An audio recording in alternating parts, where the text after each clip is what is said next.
Morning everybody. आज मैं लेके आया हूँ क्लास 10 के हमारा जो 6th लेसन चल रहा था रासायनिक अभिक्रिया व उत्प्रेरक, उसका टॉपिक रेडॉक्स अभिक्रिया। पिछली क्लास में मैंने आपको बताया था ऑक्सीकरण क्या होता है, अपचयन क्या होता है। मैंने आपको ये भी बताया था कि कुछ अभिक्रियाएं ऐसी होती है जहाँ एक क्रियाकारक का ऑक्सीकरण और दूसरे का अपचयन होता है। ऐसी अभिक्रियाओं को हम रेडॉक्स अभिक्रिया कहते हैं। आज इन्हीं रेडॉक्स अभिक्रिया को हम थोड़ा सा विस्तार से समझेंगे।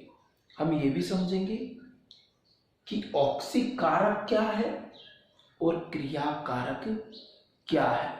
तो आइए शुरू करते हैं हमारा आज का टॉपिक, रेडॉक्स अभिक्रिया या उपापचयन अभिक्रिया। इसे पढ़े उससे पहले मैं आपको रिकॉल करवाऊं, मैंने आपको पढ़ाया था ऑक्सीकरण और अपचयन।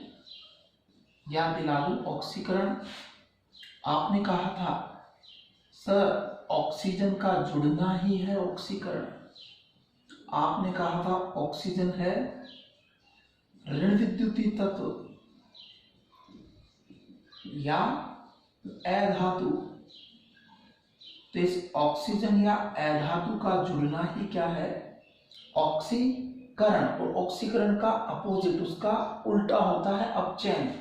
आपने कहा था ऑक्सीजन का निकलना या ऋण विद्युतीय तत्व का निकलना कहलाता है अपचयन। ऐसा आपने कहा था कि ऋण विद्युतीय तत्व या ऑक्सीजन कहीं से माइनस हो तो उस अभिक्रिया को आप कहते हैं अपचयन, और ऋण विद्युतीय तत्व या ऑक्सीजन का कहीं योग हो तो उस अभिक्रिया को आप कहते हैं ऑक्सीकरण। हमने आइडेंटिफिकेशन कही थी कि सर मैग्नीशियम ऑक्साइड में ऑक्सीजन बाद में है और सोडियम क्लोराइड में भी क्लोरीन बाद में है। किसी भी यौगिक के सूत्र में जो बाद में होते हैं वही तत्व ऋण विद्युतीय तत्व कहलाते हैं। इन ऋण विद्युतीय तत्वों का बढ़ना किसी सूत्र में ऑक्सीकरण का संकेत है और इन ऋण विद्युतीय तत्वों का घटना किसी सूत्र में ये अपचयन का संकेत है। इस बात को हम समझें, एग्जाम्पल लेते हैं। देखिए आपके पास अभिक्रिया है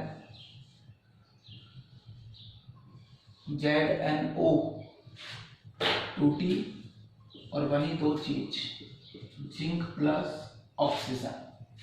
परिवर्तन को देखिए क्या हुआ है, जिंक ऑक्साइड जिंक में बदला है।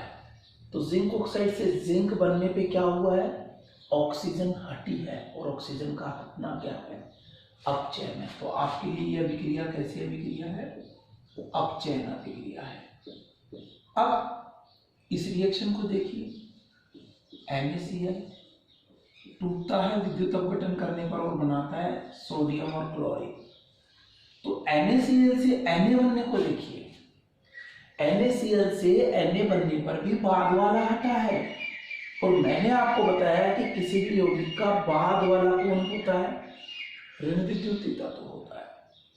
तो ऋण विद्युतीय तत्व का या ऑक्सीजन का हटना ही क्या था, अपचयन। तो NaCl के Na में बदलने में भी ऋण विद्युतीय तत्व क्लोरीन अलग हुआ है, इसलिए ये अभिक्रिया भी आपके लिए क्या कहलाएगी, अपचयन कहलाएगी। ठीक है। अब इसी तरह से देखिए, आपने कहा ऋण विद्युतीय तत्व का जुड़ना, जैसे देखिए SnCl2 क्लोरीन से रिएक्ट करता है, अभिक्रिया करता है और बनाता है SnCl4। तो SnCl2 से SnCl4 बनने में क्या हुआ, आपका पहला वाला तत्व तो ऐसा ही है जिसको आप धन विद्युतीय कहते हैं, लेकिन बाद वाले तत्व दो से कितने हो गए, 4। यानी यहाँ ऋण विद्युतीय तत्व का योग हुआ है और ऋण विद्युतीय तत्व का योग होना क्या कहलाता है, ऑक्सीकरण। तो ये अभिक्रिया क्या कहलाएगी आपके लिए, ऑक्सीकरण। मैग्नीशियम के रिबन को जब वायु में आप जलाते हैं तो बनता है मैग्नीशियम ऑक्साइड। तो Mg से MgO बनने में भी क्या हुआ, ऑक्सीजन का योग। इसलिए यह अभिक्रिया भी आपके लिए क्या है, ऑक्सीकरण। तो तुमने रिकॉल किया कि जिन रासायनिक अभिक्रियाओं में ऑक्सीजन या ऋण विद्युतीय तत्व का योग होगा उन्हें ऑक्सीकरण कहेंगे, और जिनमें ऑक्सीजन या ऋण विद्युतीय तत्व की कमी होगी उन्हें हम अपचयन कहेंगे। ठीक है। अब हमने एक और बात कही थी कि सर जिस तरह से ऑक्सीकरण और अपचयन एक दूसरे के विपरीत अभिक्रियाएं हैं, उसी तरह से धन विद्युतीय और ऋण विद्युतीय तत्व भी एक दूसरे के विपरीत स्वभाव वाले तत्व हैं।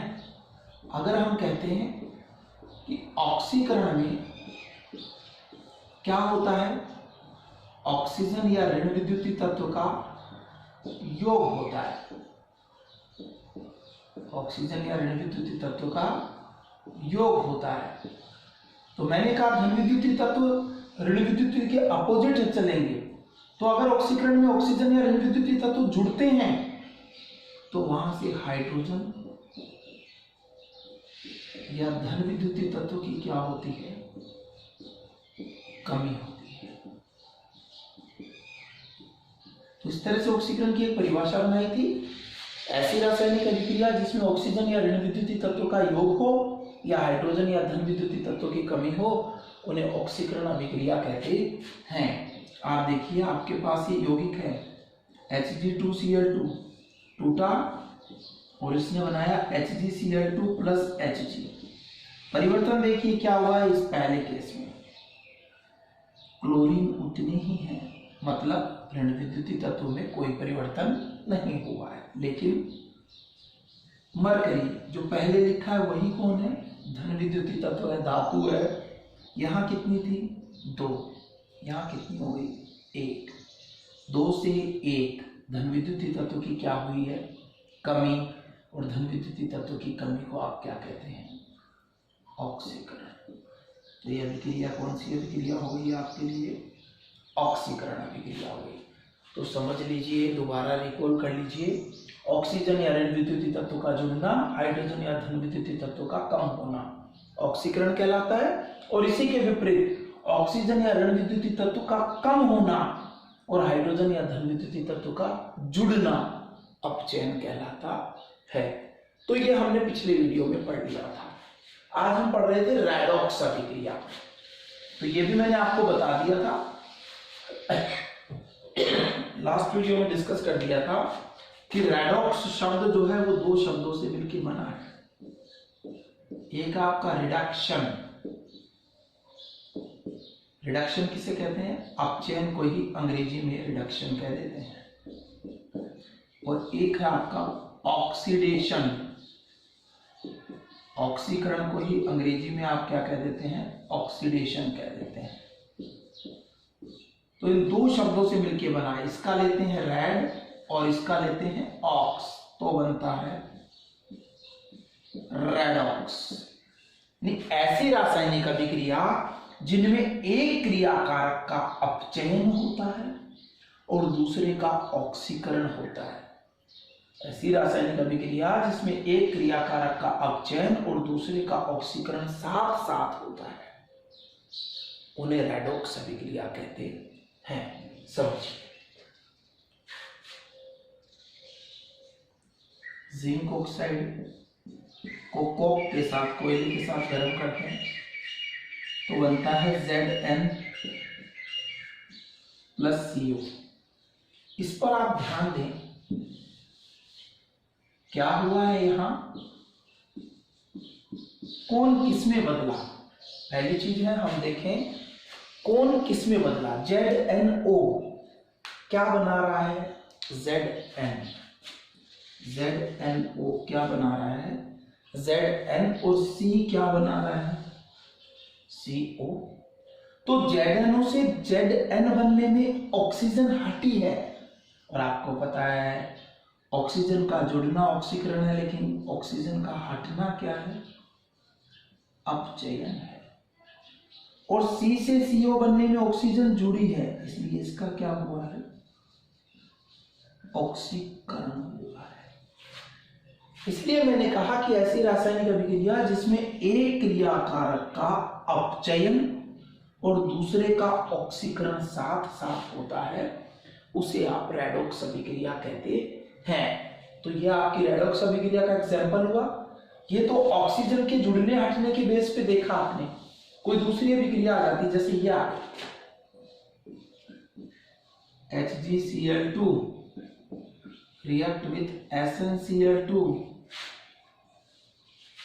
HgCl2 SnCl2 से क्रिया करता है और बनाता है Hg2Cl2 प्लस SnCl4।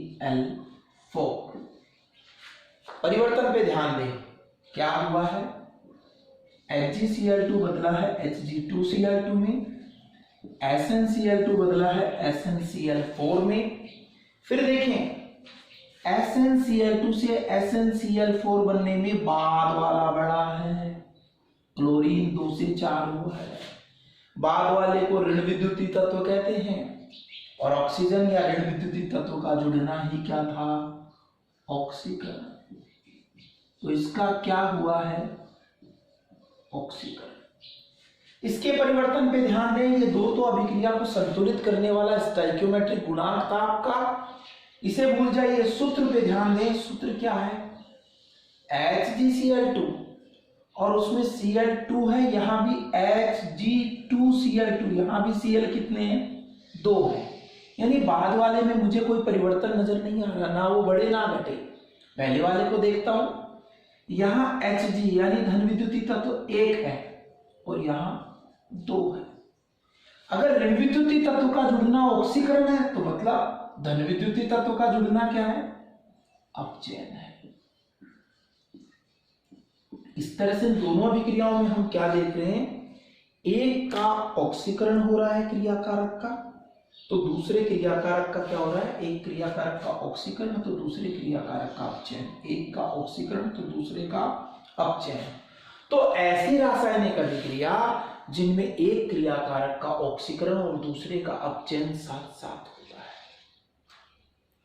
वो रेडॉक्स अभिक्रिया या उपापचयन अभिक्रिया कहलाती है।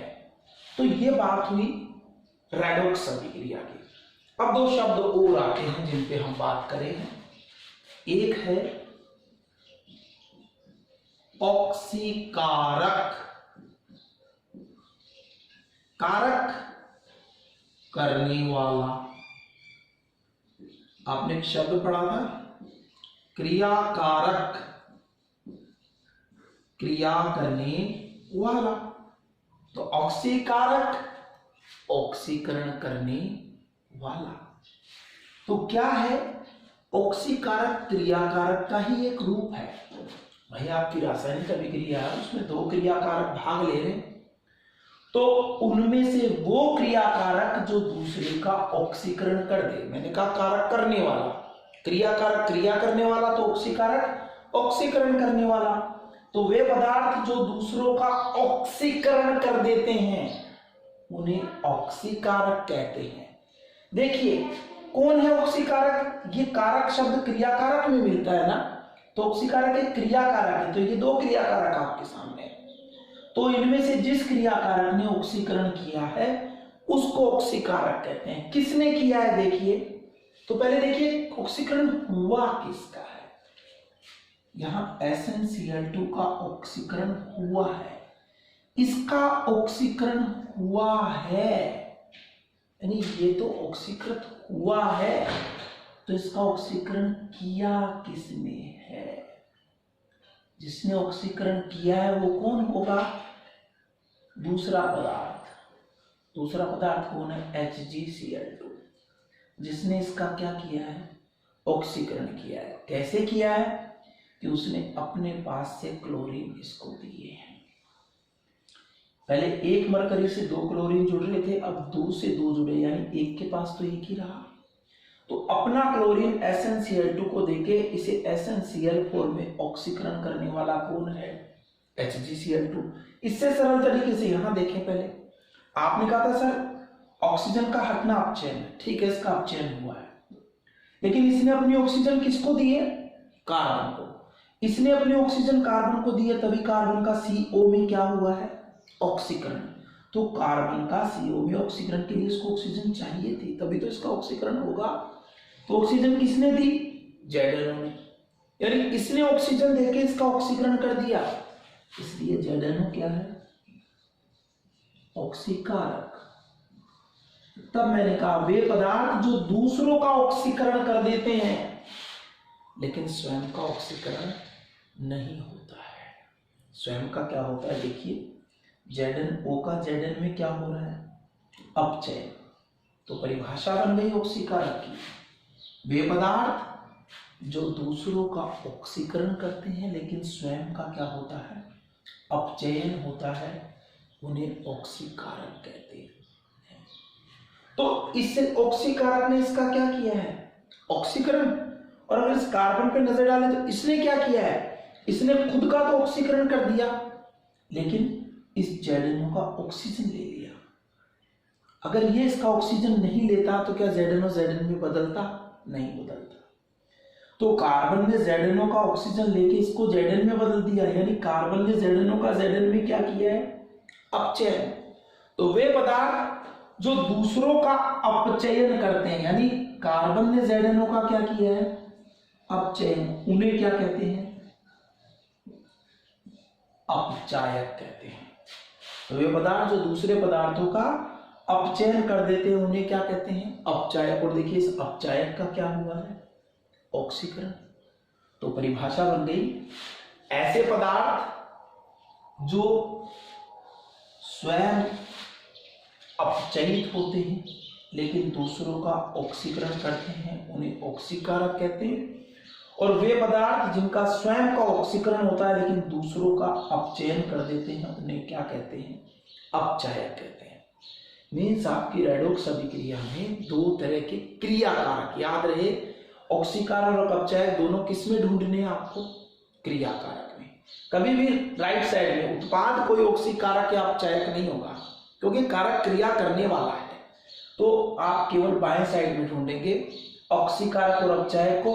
अगर एक ऑक्सीकारक है तो दूसरा 100% क्या है, अपचायक है। मीन्स अगर एक पदार्थ का ऑक्सीकरण हुआ है तो दूसरे का 100% अभिक्रिया में क्या होगा, अपचयन होगा। तो जिसने ऑक्सीकरण किया है वह ऑक्सीकारक है, तो ये ऑक्सीकारक है। या कह दो कि जिसका ऑक्सीकरण नहीं हुआ वही ऑक्सीकारक है, उसका क्या हुआ है, अपचयन। और जिसका ऑक्सीकरण हुआ है यानी उसने दूसरे का क्या किया है, अपचयन किया है, तो वो कौन है, अपचायक। इसलिए ये क्या है आपका, अपचायक। तो अच्छे से याद रखें, वे रासायनिक अभिक्रिया जिनमें एक पदार्थ का अपचयन और दूसरे का ऑक्सीकरण साथ साथ हो उन्हें रेडॉक्स या उपापचयन अभिक्रिया कहते हैं। रेडॉक्स अभिक्रिया में वह पदार्थ जिसका ऑक्सीकरण नहीं होता है, तो ऑक्सीकरण किसका नहीं हुआ, ऊपर वाले में HgCl2 का नहीं हुआ ऑक्सीकरण, SnCl2 का हुआ है ना। तो वह पदार्थ जिसका ऑक्सीकरण नहीं होता है वही ऑक्सीकारक है। और वह पदार्थ जिसका अपचयन नहीं होता वही क्या है, अपचायक है। तो ऐसी स्थिति में आपके सामने बात आ गई ना कि ऑक्सीकारक वह है जो दूसरों का ऑक्सीकरण करते हैं लेकिन स्वयं का अपचयन होता है, और अपचायक वे हैं जो दूसरों का अपचयन करते हैं लेकिन स्वयं का ऑक्सीकरण होता है। तो इस तरह से ऑक्सीकारक, अपचायक और रेडॉक्स अभिक्रिया आपको क्लियर होना चाहिए। इस तरह से आप इन्हें समझ सकते हैं। तो याद रहे सभी को, ऑक्सीकारक ऑक्सीकरण करता है अर्थात स्वयं का अपचयन होता है, अपचायक अपचयन करता है यानी स्वयं का ऑक्सीकरण होता है। तो ये आज छोटा सा टॉपिक हमने पढ़ा, रेडॉक्स अभिक्रिया किसे कहते हैं, ऑक्सीकारक किसे कहते हैं, अपचायक किसे कहते हैं। ठीक है, आप इसे रिपीट कीजिएगा, बड़ा इंपॉर्टेंट है। आपसे एग्जाम में क्वेश्चन पूछा जाता है, प्रश्न पूछा जाता है कि रेडॉक्स अभिक्रिया किसे कहते हैं, या प्रश्न पूछा जाता है ऑक्सीकारक या अपचायक किसे कहते हैं, या प्रश्न पूछा जाता है एक रासायनिक अभिक्रिया लिख दी और कहता है कि इसमें से ऑक्सीकारक व अपचायक पदार्थ को पहचानिए। तो ऑक्सीकारक व अपचायक को पहचानने से पहले आपको क्या करना है मैंने बता दिया है। ऑक्सीकारक या अपचायक को पहचानना है, जैसे देखिए आपके पास ये अभिक्रिया है, सपोज मैंने लिख दिया ये,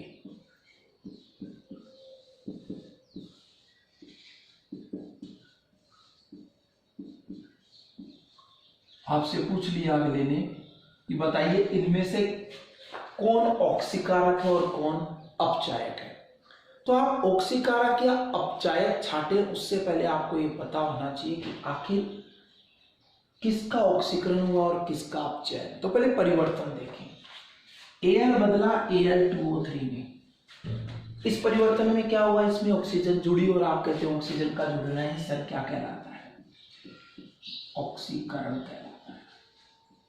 बिल्कुल सही बात है।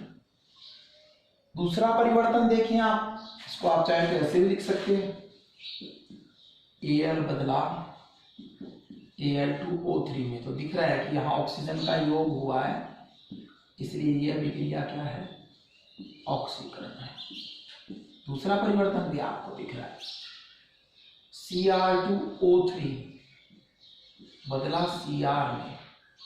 तो यहां से यहां जाने में ऑक्सीजन हट गई है, यानी ऑक्सीजन का हटना क्या कहलाता है, अपचयन। अब आप कहते हैं सर ऑक्सीकारक दूसरों का ऑक्सीकरण करता है, स्वयं का अपचयन होता है। तो अपचयन किसका हुआ है, Cr2O3 का हुआ है ना। तो Cr2O3 का अपचयन हुआ है, तो जिसका अपचयन हुआ है वो ऑक्सीकारक है। इसका मतलब जिसका ऑक्सीकरण हुआ है वो कौन है, अपचायक है। तो एल्यूमिनियम आपके लिए अपचायक हो गया जिसका ऑक्सीकरण हुआ है, और Cr2O3 आपके लिए ऑक्सीकारक हो गया जिसका अपचयन हुआ है। इस तरह से आप ऑक्सीकारक और अपचायक को पहचान सकते हैं। तो आज के लिए इतना ही। नेक्स्ट क्लास में हम अंतिम टॉपिक लेके आएंगे, उत्प्रेरक किसे कहते हैं, उत्प्रेरण किसे कहते हैं, उत्प्रेरण और उत्प्रेरक कितने प्रकार के होते हैं और क्या है उत्प्रेरक की विशेषताएं। तब तक के लिए stay home, stay safe, thank you.